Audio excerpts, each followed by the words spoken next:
Армысыздар, қайраткер ханымдар мен мырзалар.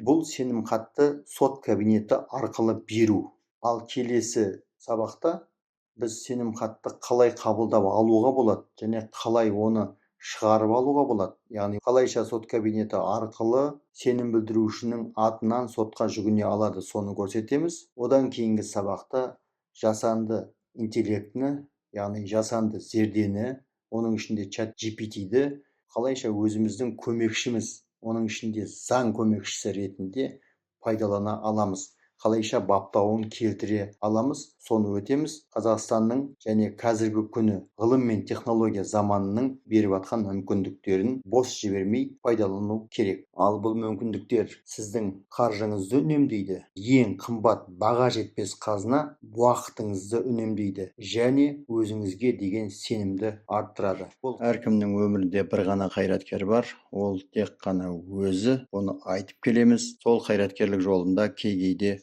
сотқа жүгінуге тура келеді. Немесе сотқа жүгіну үшін заңгердің көмегіне жүгінуге тура келеді. Дәл қазіргі күні адамдар бұрынғысынша ойлайды. Нотариусқа бару керек, екі адам бірге нотариуста отыру керек, сөйтіп сенім хат беру керек деп. Жоқ, қазір Қазақстан цифрлық ғаламат мүмкіндіктер берді. Соның біреуі осы сот кабинеті.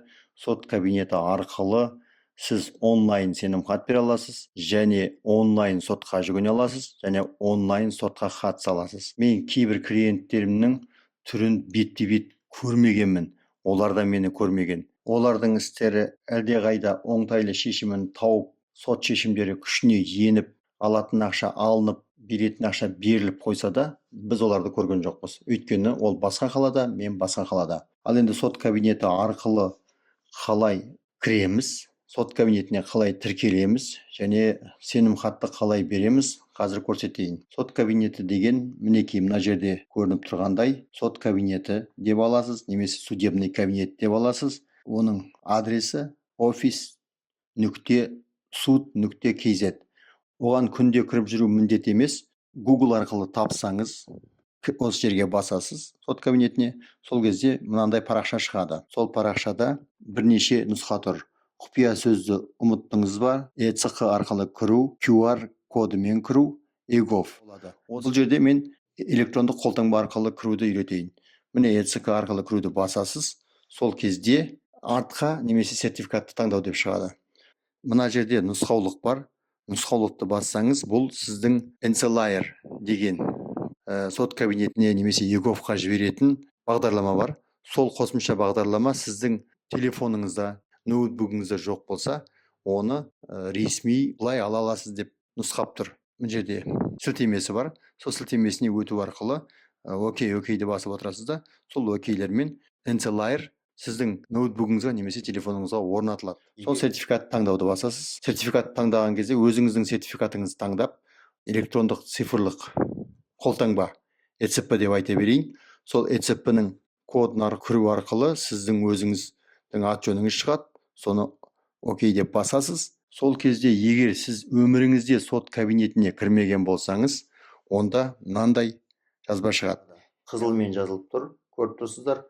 Пайдаланушы табылмады. Басқа сертификатты таңдаңыз. Бұл деген сөз басқа сертификатқа сілтеп тұрған жоқ. Ол сіздің бұған дейін сот кабинеті порталына енбегеніңізді, оған тіркелу керек екендігін айтып тұр. Мәселені шешу үшін, текке уақытымызды жоғалтпас үшін қайтадан артқа дегенді басамыз. Артқа дегенді басқанда тіркелу деген жер бар. Осының тіркелуіне басасыз. Сол тіркелуді басқан соң сізге мынандай пайдаланушылық келісім деген хабар шығады. Осыны толық оқып шықсаңыз да болады, бұл стандартный. Немесе оқымай қойсаңыз да, бірақ мына жерде акцепт, яғни келісім беруіңізге галочка қоясыз. Сөйтіп мен келісімнің шарттарын қабылдаймын деп, сосын ары қарай деген жерді бассаңыз, сосын құпия сөздер шығады. Яғни қандай құпия сөзді сіз өзіңіз қоюыңыз керек. Каспий, Gold, тағы басқа да сіздер кіріп жүрген қосымшаларды дәл осындай талап қой. Сол сияқты сіз өзіңізге ыңғайлы деген құпия сөзді таңдап аласыз. Оның ішінде бір басарып болғаны дұрыс. Сосын барып, екі рет жазасыз, растайсыз. Екі құпия сөзді жазғаннан кейін өзіңіздің емейліңізді, яғни электрондық поштаңызды жазасыз. Сертификатты таңдау немесе QR код арқылы қол қою. осының бірін таңдайсыз. Сізде цифрлы қолтаңба бар деп есептегеннен кейін мына сертификатты таңдауды басайық. Басқан кезде жаңағы сіздің өзіңіздің сертификатыңызды таңдайсыз, қайда тұр, соған байланысты кодын аласыз. Сол екі аралықта мінекей сот кабинетіне сізді өткізеді. Сол кезде мынандай хабарландыру шығады. Енді бұл сізге қатты қажет емес, өйткені себебі сіз профильдегі мәліметтерді бұған дейін енгізіп қойғансыз. Сондықтан осы хабарламаны енді көрсетпеу дейсіз де, жабу дейсіз.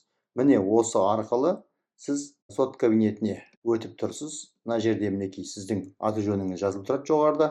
Бірінші сат азаматтық іс жүргізу, қылмыстық іс жүргізу, әкімшілік құқық бұзушылық ісін жүргізу, әкімшілік сот ісін жүргізу. Бұл мынау соңғы уақытта өте өзекті болған мынау АППК деген бар ғой, өтініш арқылы соттасу деген өте ыңғайлы нәрсе. Осылардың барлығы бөлек-бөлек тұр. Енді осының ішінде сізге керегі электрондық сенімхат деген бөлімге өтесіз. Мына жердегі әр жазбамен танысып шықсаңыз болады. Осы жерде сізге электрондық сенімхат деген жерді басасыз. Сол кезде мынандай параша шығады. Бірінші рет кіріп тұрғандықтан ешқандай ешкімге сенімхат берген жоқсыз. Бірақ сонда да қосу дегенді бассаңыз, содан кейін мінекей сенімхат деген бөлім шығады. Сол сенімхатта сенімхат берушінің ЖСН-і, яғни ол сіздің ЖСН-іңіз өзінен өзі шығып тұрады, сіз жазбайсыз. Сіздің аты жөніңіз өзінен өзі шығып тұрады. Тек мекен жайыңызды қосасыз және жеке құжат куәлігіңізді қосасыз. Одан кейін қосуды бассаңыз, яғни сізге сенімхат беретін, кімге сенімхат берейін деп тұрсыз. Соның аты жөні керек. Оның ең оңай жолы бар. Сіз оны қайтадан басынан бастап әріптеп теріп отырмас үшін иінін, яғни жеке сәйкестендіру нөмірін мына жерге жазсаңыз, жаңағы сенімхат беремін деген адамның, сосын мына іздеу деген, яғни лупа сияқты белгіні бассаңыз, сенімхат беретін адамның аты жөні өзі шыға келеді. Болды. Сақтауды басасыз. Содан кейін ары қарай өте бересіз. Сенімхаттың жарамдылық мерзімі 3 жылға шейін берсеңіз болады. Қайта жүгінбес үшін. Онша сенбейтін адамдарыңыз болса 1 жылға беріңіз. Одан кейін барып істің фабуласы. Істің фабуласы дегенде біздің клиенттеріміз көп қиналады. Не жазам, ойбай, не жазам деп. Заң тілінде жазу керек деп ойлайды. Жоқ, қарапайым не жазсаңыз да бәрібір ол, мысалға кедендік төлемдер туралы даулар деп жаза салыңыз, болды. Міне мынау графаларды оқисыз. Сол графалардың ішінен өзіңізге керегін таңдасаңыз болады. Егер де сіз белгілі бір шаруамен ғана жүгініп тұрсаңыз, ал жоқ, олай емес, маған барлық істерімді осы кісіге тапсырам десеңіз, онда барлық графаға галочка қойып шығасыз да, ары қарай дегенді басасыз. Ары қарай деген кезде артқа, яғни бірдемені ұмытып кетсең болсаңыз, артқа қарай шегініп түзеп шықсаңыз болады. Немесе сертификатты таңдау, QR арқылы қол қою деген шығады. Қолыңызда ЭЦП болмайтын болса, онда QR арқылы қол қойсаңыз да болады.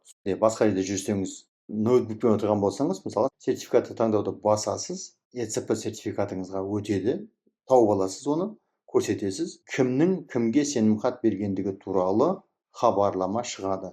Яғни сіз сенімхат бердіңіз деп.